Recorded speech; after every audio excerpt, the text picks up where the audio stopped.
Okay, so today we have BITS Law School Dean Ashish Bharadwaj. Sir, first I would like to understand from you a role of artificial intelligence in legal education. Thank you for that question. The role is unraveling and opening up on a day to day basis.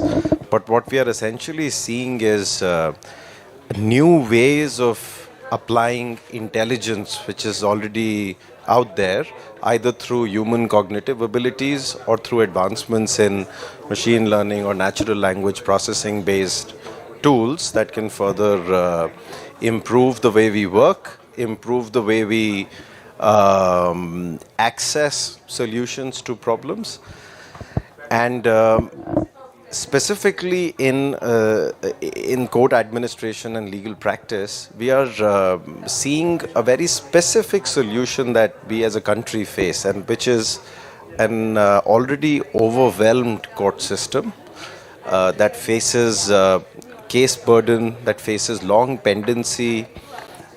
And I shared a data point earlier in my remarks. We have less than 900 judges in about 25 high courts that we have in the country, and they are collectively responsible for addressing and deciding almost 63 lakh cases. So we are looking at a lot of burden on the judiciary, which slows down the entire justice delivery system. And if you think about it, that further impacts the way trust of citizens starts to evolve on the entire justice delivery system and the legal architecture of a country. And trust is the bedrock of any democracy.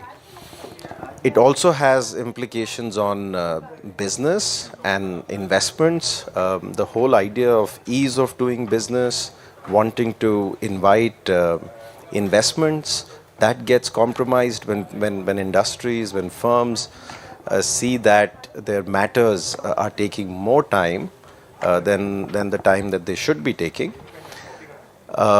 So the technology that we discussed today, the technology that we wish to share with everyone through this center, Palette, essentially solves this problem of overwhelmed judiciary, problem of justice system not being able to contribute to the society, to the economy the way we would like to. So, how are you training your students in using AI and AI tools? So, law students are one of the many components of the entire palette. First of all, we need to introduce the whole idea of doing legal research on their own using some traditional, conventional, tested pedagogies. But we also want to introduce newer ways of learning, newer ways of engaging with material. And we see Palette as a platform where these two different approaches can come together. We don't have to look at it as an either or. Either you take the conventional route of an in-classroom learning, which is facilitated by a faculty using traditional methods, or you do an AI-enabled more productive use of your time in your research and in your writing, but we see a confluence of the two. So, will you also be launching some courses around AI for the Yes. programs? Yeah, so what we plan to do is to have a palette of programs or approaches that will be very, very useful for 5 different components of the ecosystem. First ones are the students, as you said, and they needn't be law students only, students across disciplines. Second set of stakeholders could be those who are in active legal practice as counsels, as legal professionals, as litigators.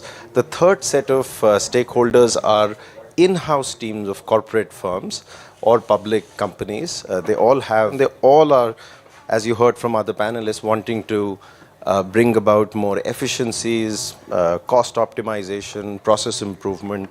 The fourth set of stakeholders are those who are part of court administration and the judiciary, because it has to start from the ones who are handling the bureaucratic and administrative nature of the justice delivery system. They also need to be comfortable and exposed to these tools.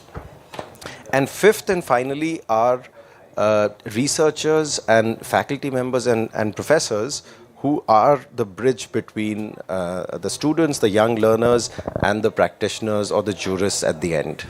So some questions about the BITS Law School. So what are the programs that you are offering as of now, and what is the admission process for those courses? So BITS Law School was established in 2023. We offer two programs, BA LLB Honours and BBA LLB Honours. Both are 5-year law programs. We have a residential campus where these two programs are offered in a residential only manner. The admission process has basically 4 layers to it. The first one is the academic and co-curricular achievements or efforts done by the student or the applicant in school from 10th grade onwards. Again, we don't want to see only those who are toppers in grade 10, 11, 12th, but what we are really trying to understand is consistency with which they have been learning courses. That's first layer. Second layer is, which is mandated by BCI, is a law entrance exam. We accept all standardized law entrance exam scores, including CLAT or LNAT. We also have our own BITS Law entrance test, which we have put together by borrowing certain tested, tried ideas from different entrance exams. That's the second layer. Third layer is the shortlisted applicants are invited for interviews, which are done virtually in a live call with a faculty member. And the interviews have 2 parts to it. First part is what has become really popular amongst law aspirants now, is what we call as the one-word essay, where what we are trying to test is how spontaneous your thinking is and how critical thinking abilities you have based on what you've learned in school. Is this something like SOP, which international... No, there is no SOP because you have to understand the genesis of SOP. SOP in higher education is statement of purpose. The idea behind higher education is to help the student understand or experience different avenues of finding purpose. If a 17-year-old already knows the purpose of life, then there is no need to go to a university in the first place. So, which is why we are every aspect that I was mentioning, which is part of our admission process, is tailored to capture something very specific which we are interested in. We are not overly focusing on toppers and grades and marks. So I'll complete that last point. One is that one-word essay to test spontaneity and critical thinking. The second is reading comprehension, which is live with the faculty, where again the emphasis is not on your accent. There's a little bit of focus on your vocabulary, but more about how coherently you can join sentences mentally and create an argument and reason that argument with the interviewer. And the last element is we do have some weightage to what all the applicant has done outside the classroom. We are very interested in knowing co-curricular, extracurricular. Now that needn't be academic in nature, it needn't be only MUNs or debate competitions, but anything. And again the question is why?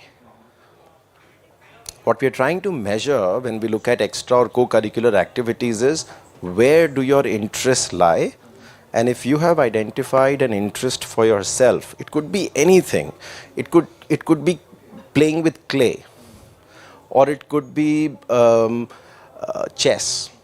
Whatever that interest is, how passionate are you towards that interest? And for that, we try to understand the efforts they have made to understand that new art form. And we are not too bothered about whether they succeed or come first in those competitions, but just to understand what makes them get out of bed every day in the morning and go to school other than the studies that they've done. And how many seats are there in these courses? The two.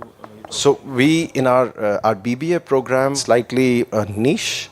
The BA LLB program has 120 seats. So currently 180 is the batch strength. Thank you very much, sir. Thank you for your time. Thank you.